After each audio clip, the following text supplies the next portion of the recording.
Film dimulai dengan memperlihatkan dua orang polisi muda bernama Jenko dan Smith. Pagi itu, mereka dapat info kalau para kartel akan melakukan transaksi besar-besaran di sebuah pelabuhan. Tanpa membuang waktu, keduanya pun mulai melakukan pemanasan sebelum beraksi.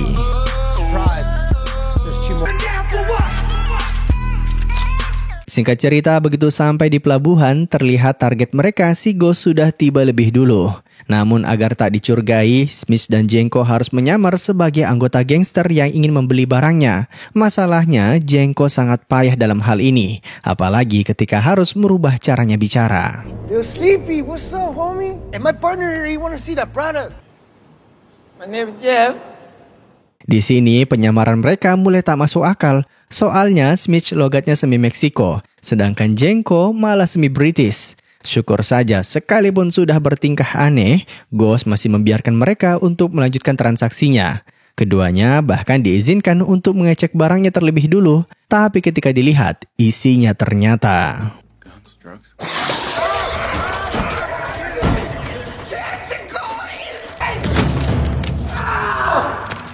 Saat berteriak ketakutan tadi, semua aksen mereka langsung luntur, dan otomatis penyamarannya juga langsung terbongkar. Aksi saling tembak pun terjadi, namun truk yang mereka tumpangi tiba-tiba bergerak, sedangkan Jenko dan Smith masih terjebak di dalamnya.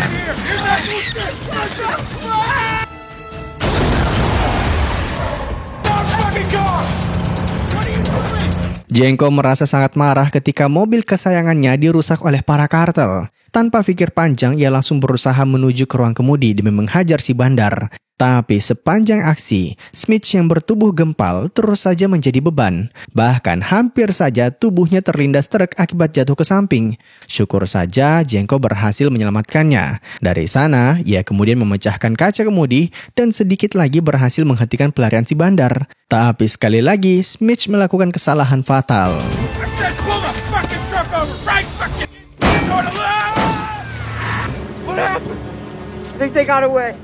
Kegagalan misi kemarin bisa dibilang cukup memalukan, apalagi infonya Smith sempat dicupang oleh gurita.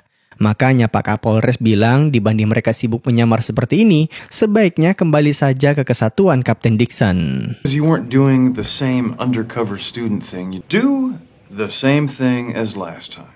By the way, ternyata markas Kapten Dixon sudah berpindah lokasi, soalnya gereja Korea kemarin sudah diambil alih oleh umatnya. Sekarang mereka pakai gedung gereja bekas umat Vietnam dan kebetulan lokasinya masih berseberangan. Anyway, karena kesatuan Kapten Dixon berhasil membongkar ratusan kasus sindikat narkoba, unitnya langsung dapat suntikan dana yang lumayan besar. Bahkan ruang kerjanya sekarang seperti milik Iron Man. 22 Jump Street is the lick. Thinking about a shark tank over there. I like sharks.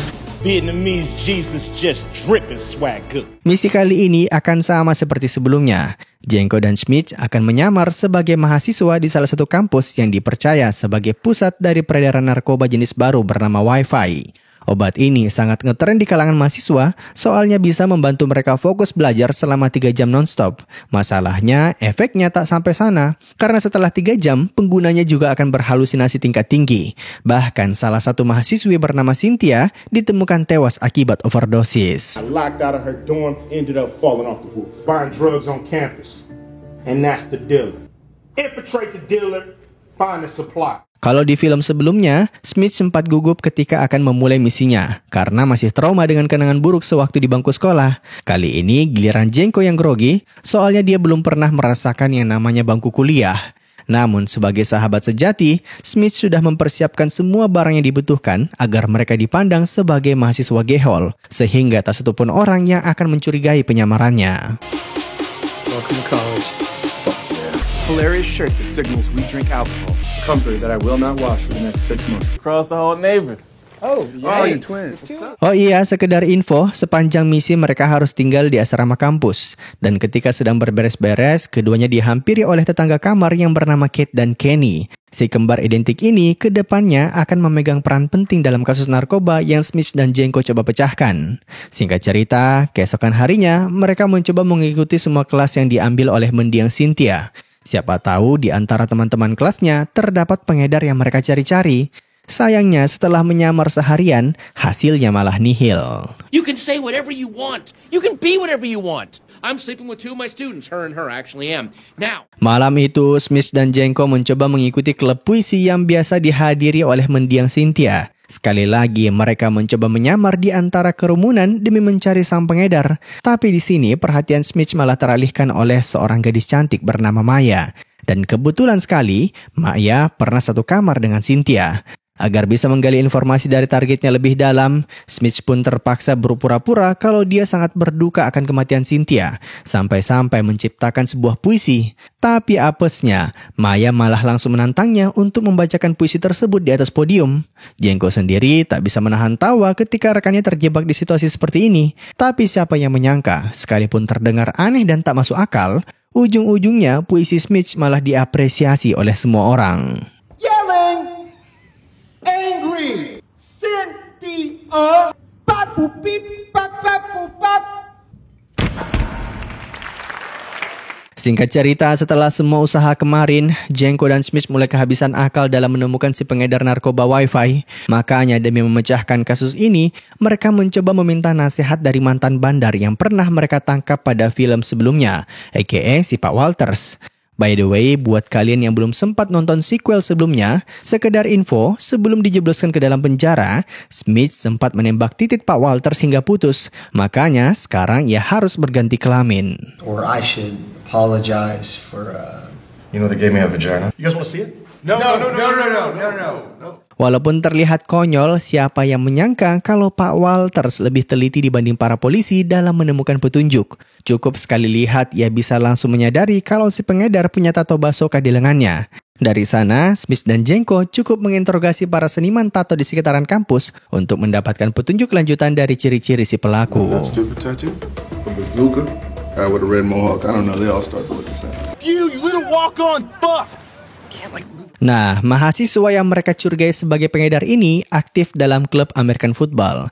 Agar bisa berkenalan dengannya, Jenko dan Smith terpaksa masuk klub tersebut. Dan ketika sedang menyamar, Jenko malah tak sengaja berkenalan dengan seorang mahasiswa bernama Zook, yang sepertinya punya banyak kesamaan dengannya. Seakan-akan mereka saudara kembar yang sudah lama terpisah.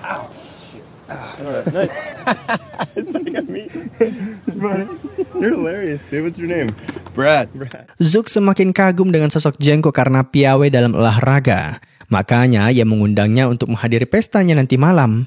Namun, hati kecil Smith sepertinya mulai cemburu ketika melihat rekannya lebih akrab dengan orang lain dibanding dirinya. Kecemburuannya itu bahkan semakin memuncak karena malam saat menghadiri pesta, ternyata Jenko dan Zook punya selera fashion yang sama. You should lose the puka shells though. Things are different since you didn't go to college. Damn hookah, dude. Di tengah pesta, Smith mencoba mendekati targetnya. Sejak tadi mereka kesulitan untuk memastikan apakah pria bernama Rooster ini memiliki tato yang mereka cari-cari. Situasi semakin rumit karena bukannya membantu, Jenko malah sibuk berpesta dengan Zook.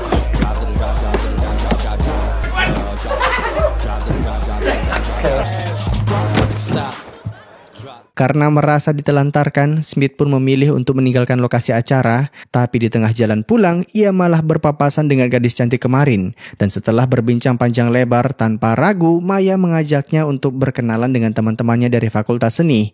Pokoknya setelah sekian lama, malam itu Jenko dan Smith sibuk dengan urusannya masing-masing. Namun di penghujung malam, Smith yang perjaka ketiban durian runtuh. Karena tiba-tiba Maya mengajaknya untuk mampir ke kamarnya.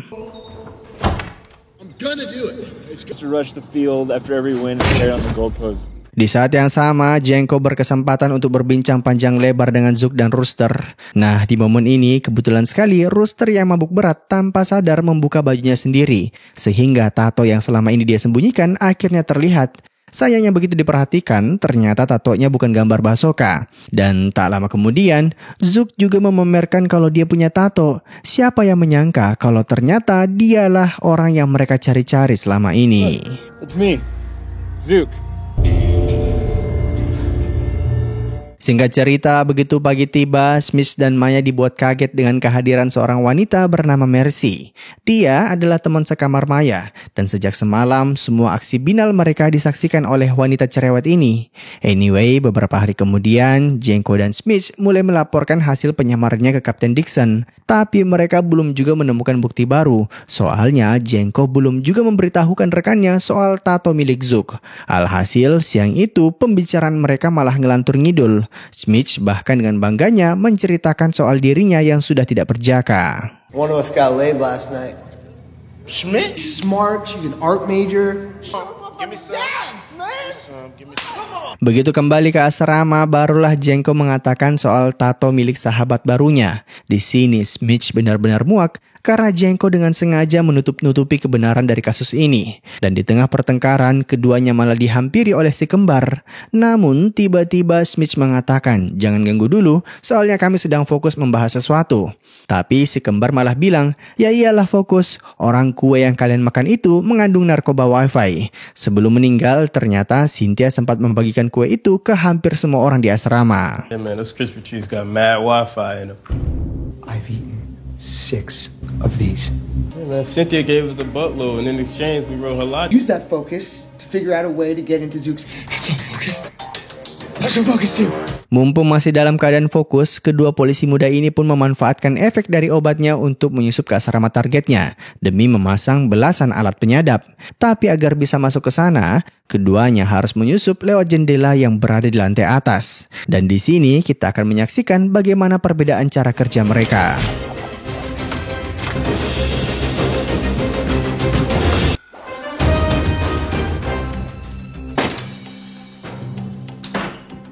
Sebenarnya, efek fokus dari narkoba tadi sudah mulai habis. Bahkan, Jenko mulai sering ngelantur sampai-sampai dengan bodohnya memasang 5 kamera pada satu tempat yang sama. Anyway, malam itu, Zook dan teman-temannya sedang mengadakan pertemuan rahasia demi mencari anggota baru. Dan Jenko masuk dalam daftar calon anggota favorit. Soalnya, pribadinya yang dianggap sangat asyik. Sayangnya, hal itu tidak berlaku ketika nama Smith disebutkan. Doug McQuaid. Somebody up there? Begitu akan kembali ke asrama, Smith dan Jenko tiba-tiba diculik paksa oleh Zook. Entah mereka dibawa kemana, namun selama disekap dalam bagasi, keduanya mulai berhalusinasi. Tentu saja ini semua efek dari obat yang mereka konsumsi. Dan begitu mereka tiba di tempat eksekusi, semua halusinasi itu akhirnya berakhir. You already know, don't you? What? Please don't kill us. You don't have anything to fucking say. Welcome to Zeta. Find Ya, ternyata keduanya diculik bukan karena ketahuan menyusup, melainkan karena diterima sebagai anggota asrama Zook. Malam itu, mereka akan mengadakan ritual penerimaannya. Umumnya, para anggota baru akan dicekoki minuman hingga teler. Dan jujur saja, Smith tak terbiasa dengan kegilaan macam ini.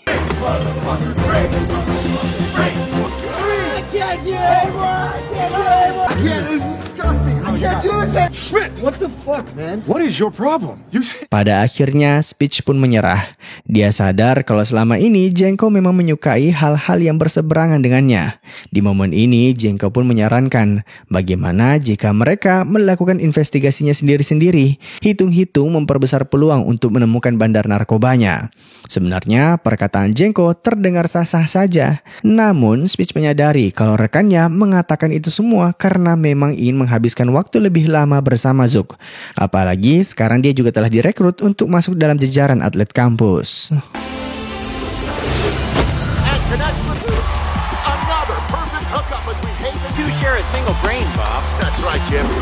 Semakin lama hubungan mereka berdua semakin merenggang.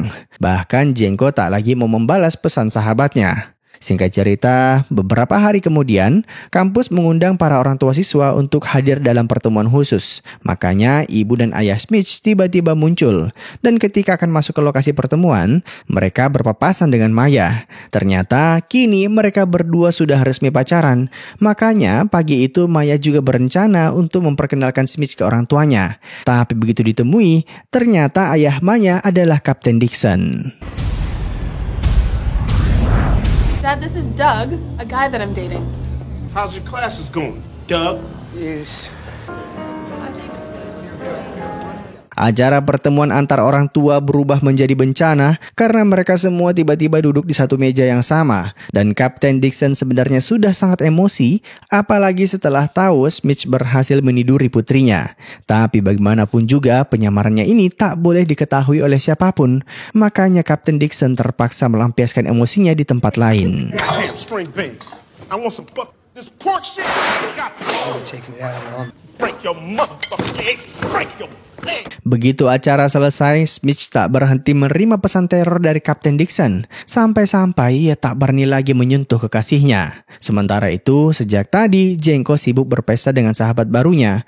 Namun di sini, ia tak sengaja menemukan narkoba wifi pada tas gym milik Zook. Dibanding terus-terusan seperti ini, Jenko pun memberanikan diri untuk menanyakan apakah Zook mau berbagi rahasia dengannya. Sayangnya, walaupun sudah dibujuk sedemikian rupa, teman barunya ini tak kunjung mau mengakui statusnya sebagai pengedar. Tell you something, all right? Can I trust you? Yeah. I want you to be on it with me. Nothing else? I know they had 5 guys in the draft last. Berdasarkan informasi yang beredar, sebelum mati, mendiang Cynthia sering melakukan konsultasi ke seorang psikolog di kampus. Makanya pagi itu Jenko dan Smith menyusup ke ruang kerjanya. Siapa tahu ada petunjuk tambahan. Tapi ketika sedang melakukan penggeledahan, tiba-tiba mereka tertangkap basah dan terpaksa berpura-pura masuk ke sana karena ingin mengikuti terapi pasangan. You know, like sometimes he's not even trying anymore. Fuck yourself. Okay. So selfish. All right. Kesempatan ini Smith manfaatkan untuk memperbaiki persahabatannya dengan Jenko. Namun di tengah sesi, tiba-tiba ia menyadari sesuatu yang sangat penting, di mana bagaimana jika orang yang selama ini mereka anggap sebagai korban adalah pengedar yang sesungguhnya. Berdasarkan info, Cynthia tak hanya memakai, tapi juga mengedarkan obat-obatan tersebut ke hampir semua penghuni asrama. Tak menutup kemungkinan kalau dialah pengedarnya. Teori ini pun coba mereka sampaikan ke Kapten Dixon. Namun ketika bertemu, konfliknya dengan Smith nampaknya belum berakhir. Dan disinilah Jenko menyadari kalau rekannya telah melakukan kesalahan fatal. This is the best thing ever. Hey, yo, he's fucking the captain's daughter. Bukannya menolong rekannya, Jenko malah membuat emosi Kapten Dixon semakin memuncak. Namun tiba-tiba ia terbersit sebuah ide agar keduanya mau kembali berdamai. Sebagai hukuman karena sudah meniduri putrinya, titik Smith terpaksa disetrum menggunakan stun gun. Anyway, kembali ke masalah utama. Jika teori mereka soal Cynthia benar, harusnya misi ini akan lebih mudah. Soalnya mereka cukup menggeledah barang-barang pribadinya agar bisa melacak siapakah yang memosok narkobanya selama ini. Kids don't check out books anymore, right? Books. Kemungkinan selama ini Cynthia menggunakan perpustakaan sebagai lokasi pertemuan rahasianya dengan sang bandar.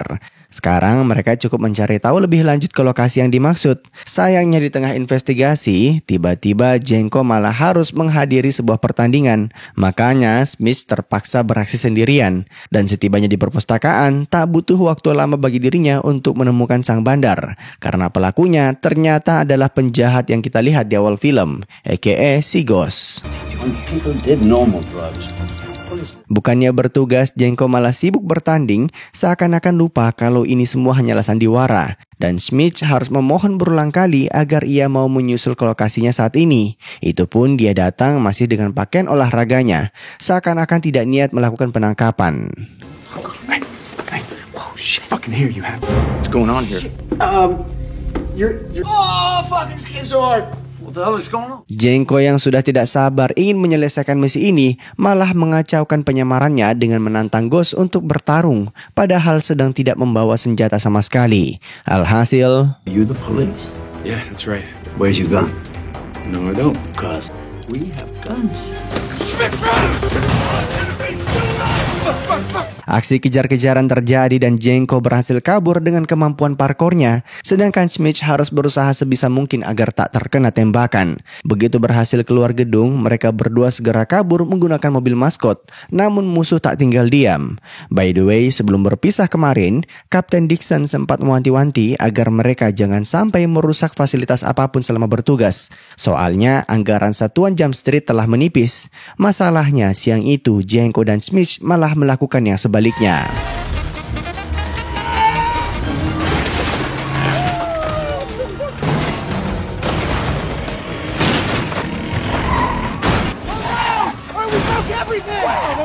Di tengah pelarian, Jenko tiba-tiba mengabarkan kalau dirinya dapat tawaran beasiswa dari kampus lewat jalur prestasi. Dan jika diterima, maka karirnya sebagai polisi juga akan berakhir. Mendengar hal itu, Smith hanya terdiam bisu.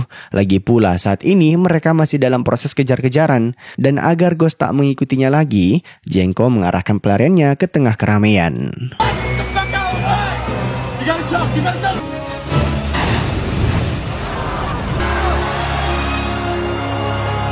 Karena ada banyak saksi mata, Ghost memilih untuk kabur. Namun ketika pengejaran berakhir, Smith dan Jenko harus berpisah. Karena kini mereka akan menempuh jalan hidup yang berbeda. Singkat cerita, Smith kembali ke kehidupan lamanya, jadi polisi biasa dan berpatroli di taman kota. Sedangkan Jenko melanjutkan hari-harinya sebagai mahasiswa, sekaligus atlet kebanggaan kampus. Namun tak lama kemudian, tiba-tiba TV memberitakan penangkapan sang psikiater kampus. Polisi percaya dialah dalang dari peredaran narkoba Wi-Fi. Soalnya di kantornya ditemukan banyak narkoba. Namun Smith merasa itu semua hanyalah jebakan. Bahkan mungkin saja rekan-rekannya salah tangkap. Sayangnya atasannya tak mau menerima masukan. Di sisi lain, setelah menghabiskan waktunya bersama Zook, akhirnya Jenko menyadari kalau punya teman yang punya selera persis sama itu kurang asik. Seakan-akan hidup kurang berwarna. Hey, you want to do anything else other than work out today? It's gonna call your face. It's gonna call your face. What are you doing here? Just came to... Ya, saking rindunya, Jenko akhirnya mengunjungi Smith di taman. Namun ketika keduanya bertemu, masing-masing dari mereka masih malu untuk mengatakan kata rindu.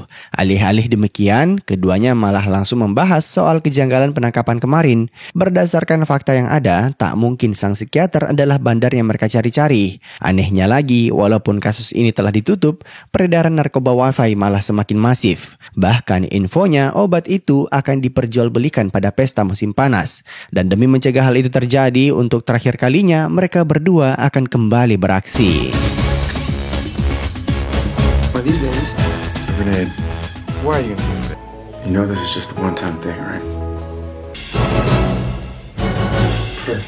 Sesuai info yang beredar, narkoba Wi-Fi sepertinya memang diperjualbelikan secara bebas di tengah pesta musim panas. Tapi yang lebih mengejutkan lagi, karena pengedarnya adalah teman sekamar Maya, si Mercy. Begitu ditelusuri, mahasiswi muda ini ternyata adalah anak kandung dari Ghost. Dan siang itu, mereka berdua telah mengundang semua mahasiswa yang ingin bergabung ke dalam bisnisnya. Dan siapa yang menyangka si kembar identik juga termasuk dalam daftar pengedar. Pantas saja kue narkoba kemarin bisa sampai di kamarnya. Anyway, tanpa pikir panjang, Jenko dan Smith melakukan penyergapan.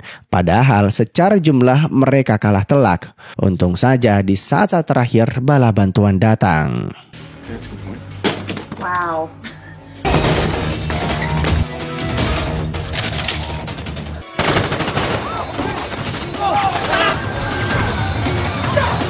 Di tengah aksi saling tembak, perhatian Kapten Dixon teralihkan oleh kehadiran putrinya. Dan ketika itu terjadi, Mercy tiba-tiba muncul dari belakang. Kini sang kapten malah dijadikan sandera oleh musuh. Parahnya lagi, Mercy dan ayahnya kabur ke arah yang berbeda. Sehingga Jenko dan Smith harus ikut berpencar. Agar bisa menyelamatkan calon mertuanya, Smith pun mengambil paksa mobil Lamborghini milik warga. So confusing!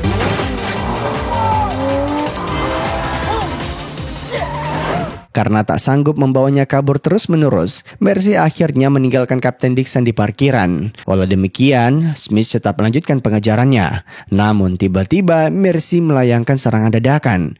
Di sini keduanya pun bertarung. Walaupun tak enak hati karena harus memukul wanita, Smith terpaksa melayangkan pukulan sekuat tenaga. I feel so awkward.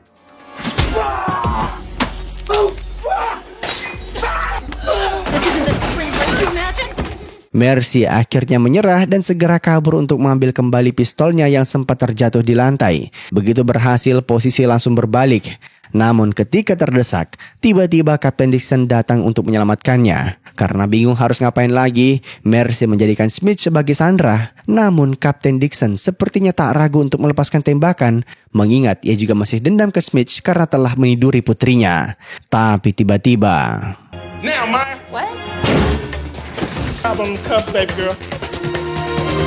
Sejak tadi Jenko berusaha mengikuti pelarian Ghost, sayangnya beberapa anak buahnya selalu saja muncul dan menghalangi pengejarannya. Sepertinya sang bandar narkoba ingin kabur menggunakan sebuah helikopter yang terletak di atap gedung. Dan di tengah pengejaran, Jenko akhirnya kembali bertemu dengan Smith. Bersama-sama, keduanya pun segera naik ke atap sebelum targetnya lepas landas. Sayangnya di tengah aksi, tiba-tiba anak buah Ghost muncul dan melepaskan tembakan. Smith mencoba berkorban sebagaimana yang Jenko lakukan pada film sebelumnya. Sayangnya dia malah melompat terlalu cepat.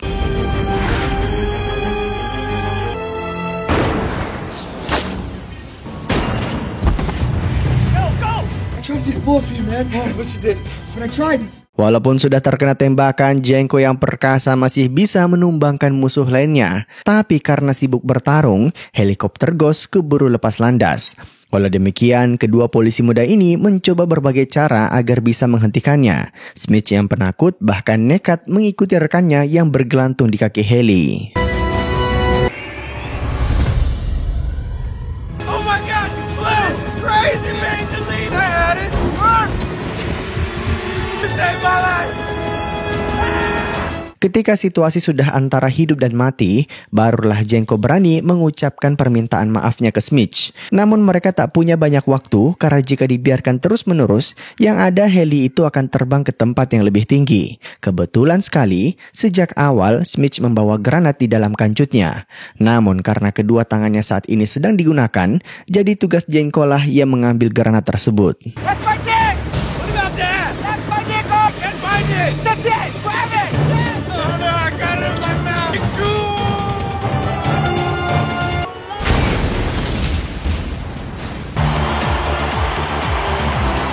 Walaupun terjatuh dari ketinggian, syukur saja keduanya mendarat di tengah lautan. Begitu misi berakhir, Jenko akhirnya memilih untuk kembali ke kesatuan.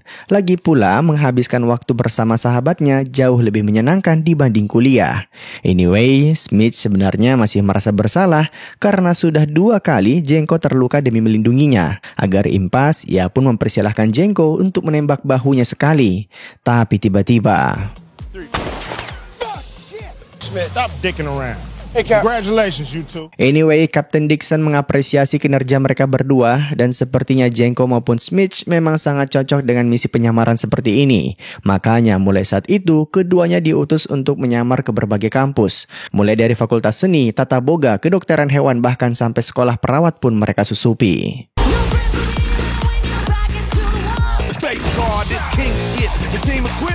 Dan dengan begitu, film pun tamat. Terima kasih telah menonton, sampai jumpa di film selanjutnya. Jangan lupa komen, like, dan subscribe.